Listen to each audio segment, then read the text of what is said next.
بسم اللہ الرحمن الرحیم۔ السلام علیکم ورحمۃ اللہ وبرکاتہ۔ حضرت محمد صلی اللہ علیہ وآلہ وسلم کو دو ذبیحوں کا بیٹا بھی کہا جاتا ہے۔ ایک ذبیح کو تو ہم جانتے ہیں، حضرت اسماعیل علیہ السلام، جن کی قربانی کی یاد میں ہم ہر سال قربانی پیش کرتے ہیں۔ لیکن دوسرے ذبیح کون ہیں؟ یہ ہیں ان کے والد حضرت عبداللہ رضی اللہ تعالیٰ عنہ۔ واقعہ کچھ یوں ہے کہ بنو جرہم وہ قبیلہ تھا جس نے مکہ کو آباد کیا تھا۔ جب وہ مکہ چھوڑ کر جانے لگے تو انہوں نے زمزم کے کنویں کو پر کر دیا۔ کئی عرصے تک بیر زمزم یوں ہی بے نام و نشان رہا۔ جب عبد المطلب کا دور آیا تو اللہ تعالیٰ نے انہیں خواب میں بیر زمزم کا مقام بتایا۔ عبد المطلب نبی پاک صلی اللہ علیہ وآلہ وسلم کے دادا ہیں۔ جب انہیں خواب میں بیر زمزم کی نشاندہی کی گئی تو انہوں نے وہاں کھدائی شروع کر دی، جس سے قریش نے ان کو منع کیا۔ اس وقت حارث کے علاوہ عبد المطلب کا کوئی بیٹا نہیں تھا جو اس مقصد تک پہنچنے میں ان کی مدد کرتا۔ چنانچہ عبد المطلب نے نظر مانی کہ اگر اللہ تعالیٰ ان کو 10 بیٹے عطا کریں جو ان کی حفاظت اور مدد کریں تو ایک بیٹے کو وہ ذبح کر دیں گے۔ اللہ تعالیٰ نے ان کو 10 بیٹے عطا فرمائے۔ جب ان کے بیٹے جوان ہو گئے تو اللہ تعالیٰ نے انہیں اپنی نظر پوری کرنے کی طرف اشارہ کیا۔ عبد المطلب نے اپنی نظر کے متعلق اپنے بچوں کو آگاہ کیا۔ بچوں نے اپنا سر جھکا دیا اور باپ کی نظر پوری کرنے کے لیے خود کو پیش کر دیا۔ اب یہ فیصلہ کرنے کے لیے کہ کس بیٹے کو قربان کیا جائے، قرآن اندازی کی گئی۔ قرآن میں حضرت عبداللہ کا نام نکلا۔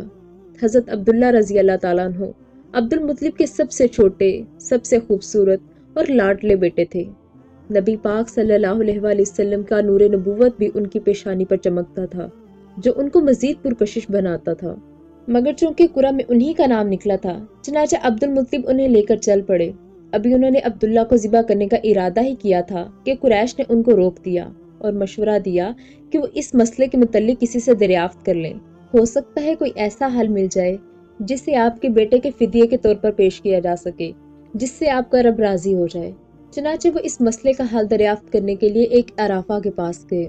عرافہ نے پوچھا، آپ کے ہاں ایک آدمی کی دیت کیا ہے؟ قریش نے جواب دیا 10 اونٹ۔ تو عرافہ نے جواب دیا کہ 10 اونٹ اور عبداللہ کے نام کی قرعہ ڈالی جائے۔ اگر قرعہ اونٹوں کے نام نکلے تو اونٹوں کو ذبح کر دیا جائے، لیکن اگر قرعہ عبداللہ کے نام نکلے تو 10 اونٹوں کا مزید اضافہ کر دیا جائے۔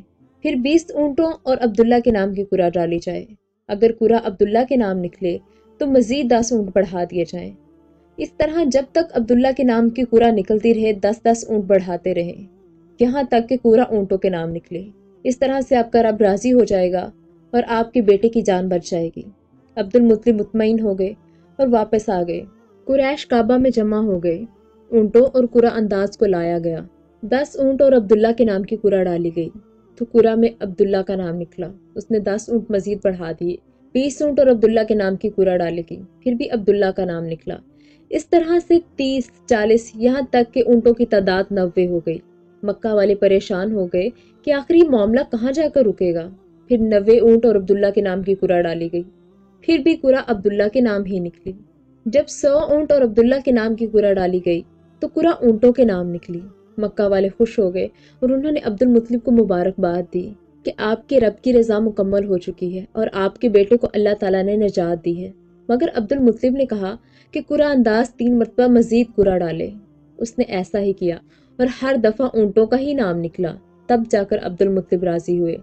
اونٹوں کو ذبح کر کے وہیں رکھ دیا گیا۔ اس طرح سے اللہ تعالیٰ نے ان کے لاڈلے بیٹے کو نجات دلائی، الحمدللہ۔ عبد المطلب کے یہ بیٹے جناب عبداللہ ہی ہیں جو رسول اللہ صلی اللہ علیہ وآلہ وسلم کے والد گرامی ہیں۔ اللہ تعالیٰ نے عبد المطلب کو زمزم کی دوبارہ کھدائی کا اعزاز بھی بخش دیا، اور قریش نے اس کھدائی میں دوبارہ آپ کی مخالفت کی۔ جب قریش نے آپ کو کنواں کھودنے سے منع کیا تو آپ نے اس سے انکار کر دیا، تو انہوں نے کہا کہ ہم اپنا فیصلہ چکانے کے لیے ایک کاہنہ کے پاس جاتے ہیں جو شام کے علاقے میں رہتی ہے۔ چنانچہ وہ اس کی جانب چل دیے۔ سفر کے دوران راستے میں انہیں پانی ختم ہونے کی وجہ سے شدید پیاس کا احساس ہوا، یہاں تک کہ وہ ہلاک ہونے کے قریب ہو گئے۔